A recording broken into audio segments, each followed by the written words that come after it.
ভাই সব বাটপার পড়তে আহে যদি এনে তোর ধাক্কা দেই সাঁতার পারিস?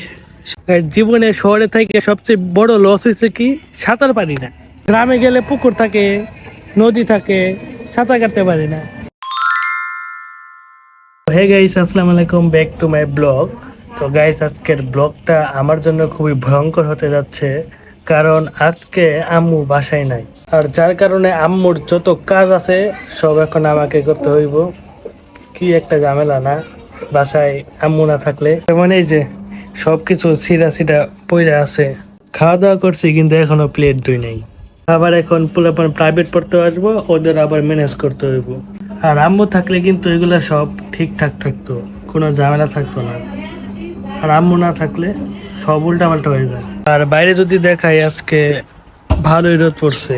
কয়েকদিন ধরে কি হইতেছে যে দুপুরে প্রচুর রোদ, মানে দুপুর থেকে এমন পরিমাণ রোদ আর গরম, আর বিকেলে বা রাত্রে বৃষ্টি। তো গাইস, এদিকে গোসল হয়ে আসলাম আর পোলাপান প্রাইভেট পড়তে এসে গেছে। আপাতত দুইজন আইছে, আরো আসুক। পড়া বাদ দেয়া, পড়া বাদ দেয়া খালি শয়তানি না।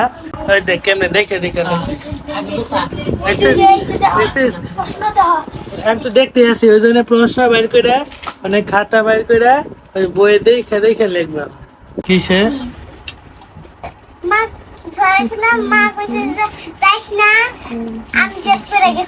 কোনে গেছিস? এখানে আছিস? জেদ করে বলে আইসে, জেদ করে প্রাইভেট পড়তে আইসে। তাহলে তোর যে বাড়ির কাজ দিছি লেখাস নাই কে? হ্যাঁ, আবার আসে দেখ কেমন করে বাটপার, সব বাটপার পড়তে আহে। মারামাসি ওষুধ কেন? সবাই প্রাইভেট পড়ে গেছে, একমাত্র তোরা দুজনে বাকি আছস। তো টাইট জুতা কেউ পরে আহে? আমি টাইট জুতাই পিন্দি। টাইট জুতাই পিন্দি, যে উল্টা যে পড়ছিলি জুতা, এটা তো তুই এই করা পারতাছিস না, করে পারতাছিস না। তো গাইস, আসলাম একটু ছাদে, কিন্তু বেশি বাতাস নাই। দিনটা জানি কেমন, কোনো বাতাস নাই, ভাব ভাব গরমের ভাব। তো ভাবলাম এক জায়গায় ঘুরতে যাই, আমার এক বন্ধু আছে, তো তার সাথে ঘুরতে যাব। ওই ঢাকায় থাকে, তো কয়েকদিনের জন্য আইছে। তো ভাবলাম ওর সাথে একটু ঘুরতে যাই, আপনাদেরও দেখাই। তো গাইস, এখন রেডিমেড হয়ে গেছি, তো চলি। তো গাইস, যে বন্ধুর কথা বলছিলাম, এই আমার সেই বন্ধু রাহাত। বলে কেমন আছো? আছি আলহামদুলিল্লাহ, আল্লাহ রাখছে। বাট মাঝখানে একটা বড় প্রবলেম অবশ্যই ওগুলা বাদ দেই, ওগুলা বাদ দেই। দেখে কি মনে হইতেছে জঙ্গল না, সামনে যাই একটা সুন্দর দৃশ্য দেখাইবো। এই যে গাইস দৃশ্যটা, ও ভাই, মনের এক অন্যরকম শান্তি জায়গা। আর এই যে এখানে সাইডে মাছ ধরতেছে।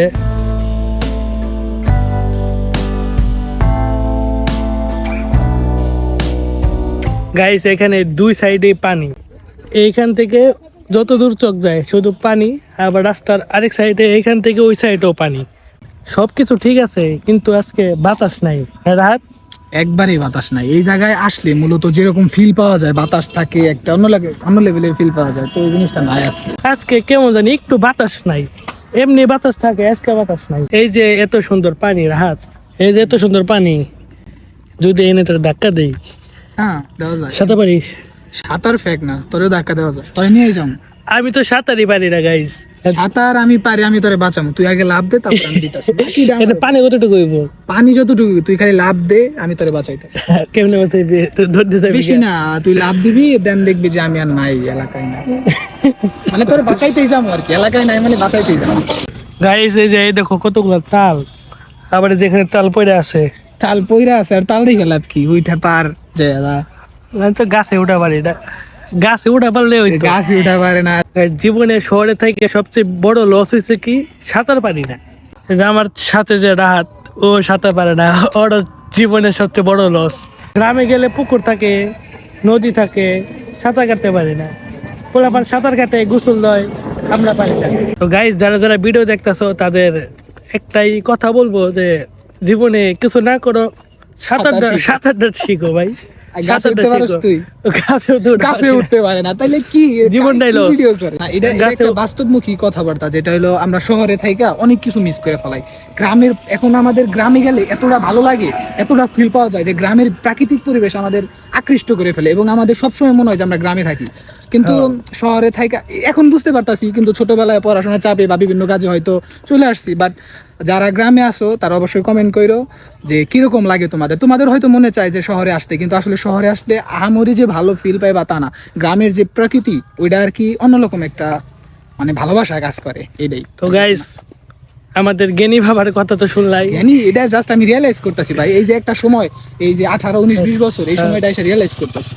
তো গাইস কথা একটাই, সবাই সাঁতার কাটা শিখো। না পারলে আমাদের বইলে আমরা শিখিয়ে দিব নি।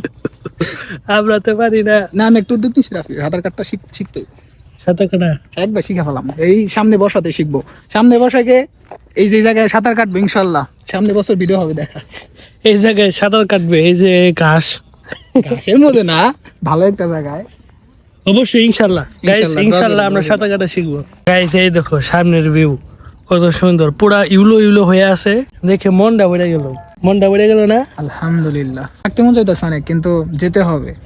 তো গাইস বন্ধুকে রেখে এখন বাসায় আসলাম, আর এখন আবার পোলাপান প্রাইভেট পড়তে আসবো। অলরেডি একজন এসে পড়ছে এই যে। তো আবার রান্না বান্না করতে হবে যেহেতু আম্মু নাই। আজকে ভিডিও এই পর্যন্তই, তো দেখা হচ্ছে না একটি ভিডিওতে। আল্লাহ হাফেজ।